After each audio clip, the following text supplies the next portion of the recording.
Disappearing open spaces in India's cities. Is it a reality we have to live with? That's the big topic of discussion today. Open spaces are a luxury in a country which needs to provide a roof for 1.2 billion people. But shrinking open spaces are a huge concern for every citizen of the country.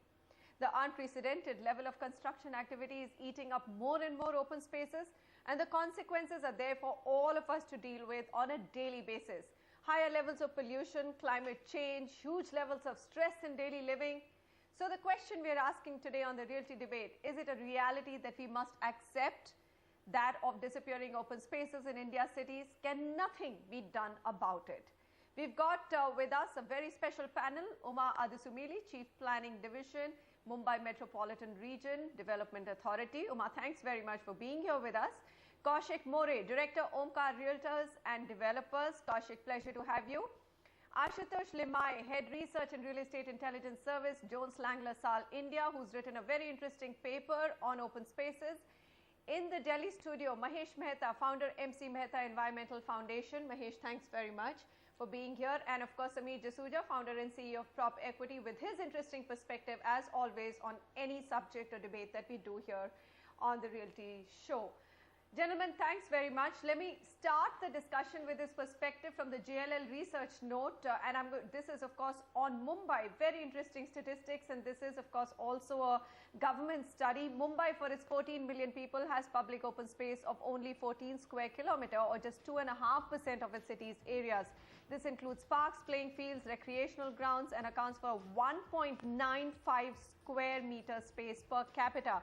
Now, this figure is grossly below the UN FAO, that's United Nations Food and Agricultural Organization, standard of 9 square meter per capita, and significantly less than Delhi and Bangalore. Delhi has 15 square meters and Bangalore 6.4 square meter per capita of open space. Even the world's most congested cities like Tokyo and New York are better off than Mumbai, with 6 and 2.5 square meter per capita respectively.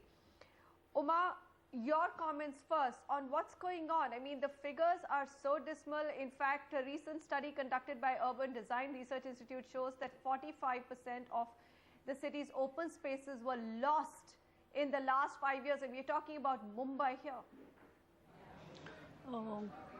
Even we did a recent study which was just released on 28th of last month. This study shows that if we look at the statutory open spaces which are earmarked in the development plan of Mumbai city, one would expect 2.5 square meters per person as anticipated by the plan, but as against that, about 2 square meters per person is actually available on the ground. But one half of that is not being available to everybody, accessible to everyone, free of cost and at all times. That's the situation we are living with. However, there are many open spaces in Mumbai city which are large in size and not counted as statutory open spaces in the development plan, such as Sanjay Gandhi National Park and BARC grounds, etc. We found that if these open spaces are added to the current figure of 2 square meters per person, actually the per capita availability of open space jumps to more than 9 square meters per person. But not all of that is easily and fairly available to everyone in the city. That's the main question we have.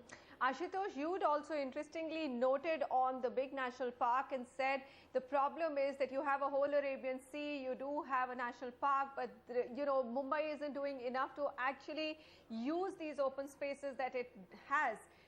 Indeed. 80% deficit when it comes to open spaces. That's a huge figure and the worst statistics in India, isn't it? Absolutely. I think we have not used our open spaces intelligently. Cities like Mumbai, which are blessed with a feature like National Park, or cities like Pune, who have hills within the city limits, or cities like Ahmedabad, who have a very wide and shallow river, Sabarmati, and they can use the riverfront development. In fact, they have started using the riverfront fairly intelligently.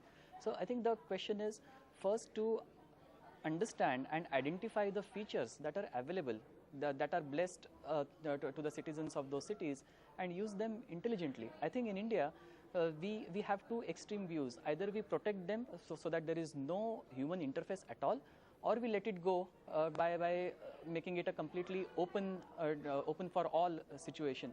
So I think we need to have a golden median somewhere so that we use them intelligently and productively for the people.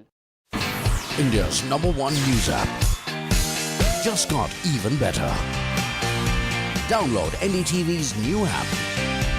Fully optimized for retina display. Full screen view. Faster response time. And Sudoku. NDTV's new iPad app. Download now.